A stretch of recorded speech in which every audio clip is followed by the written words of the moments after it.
হঠাৎ একটা নিউজ দেখি নেইমার জুনিয়র ফিরছে।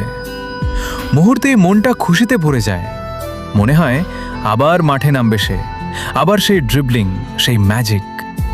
কিন্তু কিছুক্ষণ পরই দেখি নিউজটা মিথ্যা। সব কিছু যেন এক মুহূর্তে থেমে যায়। চুপচাপ বসে থাকি। মনে হয় কিছু একটা হারিয়ে গেছে। সারাদিন একটা চিন্তাই মাথায় ঘুরে, নেইমার কি ফিরবে নাকি আর ফিরবে না। মাঝে মাঝে মনে হয় হয়তো সব শেষ, হয়তো আমরা আর সেই আগের নেইমারকে দেখতে পাবো না।